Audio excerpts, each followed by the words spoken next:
مولاي صل وسلم دائما أبدا. 5 klasifikasi kesalahan akidah Imam Ibnu Taimiyah. Syekhul Islam Imam Ibnu Taimiyah, begitulah nama familiar beliau dalam berbagai kitab jama' ulama. Pentolan ulama asal Harran, Baghdad, Iran ini memiliki kecerdasan di luar rata-rata. Hal itu terlihat sejak beliau masih berumur jagung. Ketika umurnya belum genap belasan tahun, ia sudah hafal kalam Al-Quran secara sempurna, ribuan redaksi hadis, sekaligus memahami seluk-beluk ilmu usuluddin, pokok-pokok agama. Hanya saja, selain memiliki kepiawaian lebih dalam menguasai disiplin beragam ilmu, Imam Ibnu Taimiyah ternyata memiliki sisi hidup yang penuh dengan berbagai landasan pendapat, serta pemikiran akidah yang sangat fatal, juga kontroversial. Setidaknya ada 5 kesalahan akidah Imam Ibnu Taimiyah yang sesat dan menyesatkan.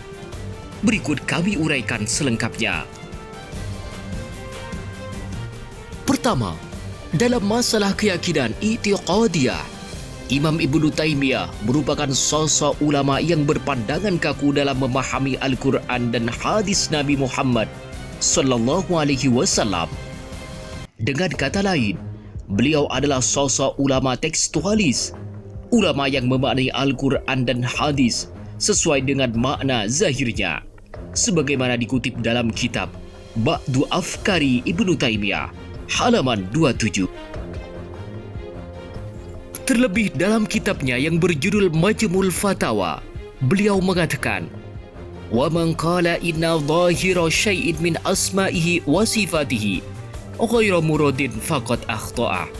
Artinya, seseorang yang mengatakan jika secara zahir nama-nama dan sifat-sifat Allah adalah bukan inti, maka ia telah keliru dalam memahami teks Al-Quran dan hadis Nabi.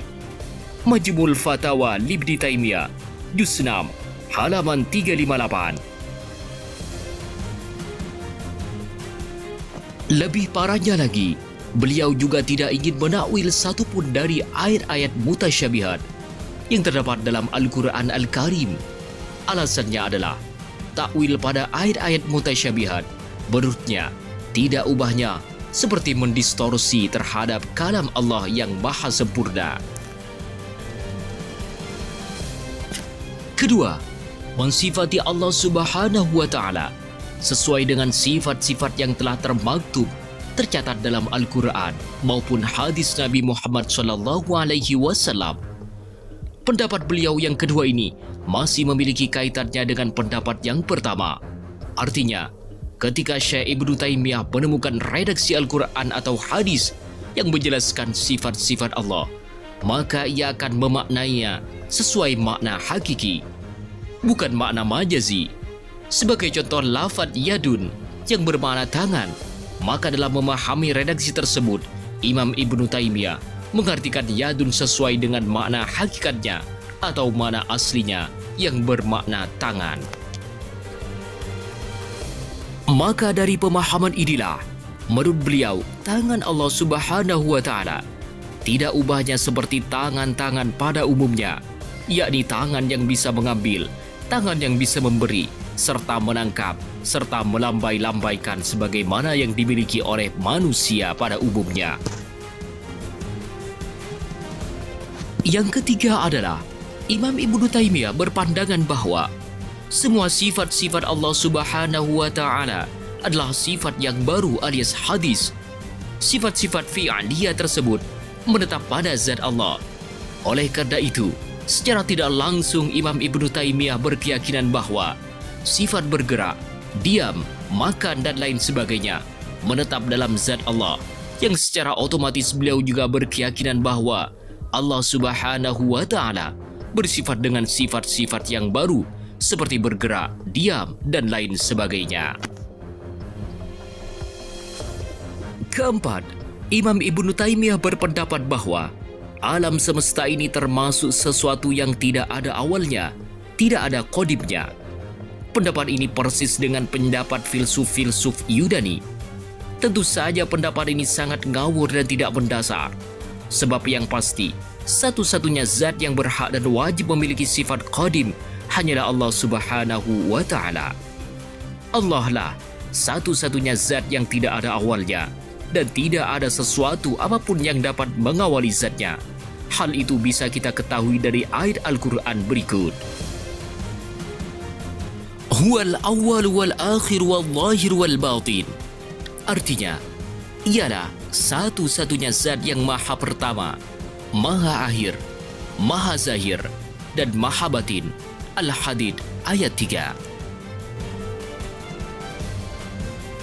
Maka barang tentu, jika seandainya ada sesuatu selain Allah Subhanahu wa Ta'ala yang juga bersifat qadim, maka hal itu pasti muhal, tidak masuk akal. Karena tidak mungkin ada dua zat yang sama-sama maha qadim. Tentu ketika alam semesta ini bersifat qadim, maka ia sama sekali tidak butuh kepada zat yang menciptakannya. Sedangkan kita ketahui bersama, Allah Subhanahu wa Ta'ala adalah zat yang menciptakan segalanya, dan segala sesuatu butuh kepada Allah Subhanahu wa Ta'ala. Bukan sebaliknya, sebagaimana dikutip dalam kitab Tuhfatul Murid, Syarh Jawharatut Tauhid, halaman 65. Yang kelima, cara pandang Imam Ibnu Taimiyah dalam masalah hukum adi, seperti api dapat membakar, air dapat menyegarkan, nasi dapat mengenyangkan, serta lain sebagainya. Sama persis, satu frekuensi dengan pemikiran filsuf Muslim dan juga kalangan Mu'tazilah.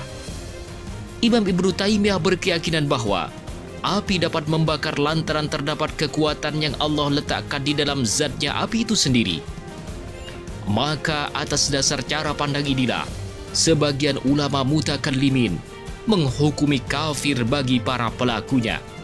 Namun, berdasarkan pendapat yang sahih, ulama menyatakan bahwa cara pandang ala Mu'tazilah dan Imam Ibnu Taimiyah tidak sampai menjadikan pelakunya keluar dari agama Islam, sebagaimana dikutip dalam kitab Hasyiyah Ad-Dasuki ala Ummil Barahin, halaman 40. Itulah sekelumit fakta-fakta menarik yang sangat unik tentang Imam Ibnu Taimiyah, salah satu tokoh kenamaan yang paling dikultuskan serta dijadikan rujukan utama oleh kalangan Wahabi Salafi.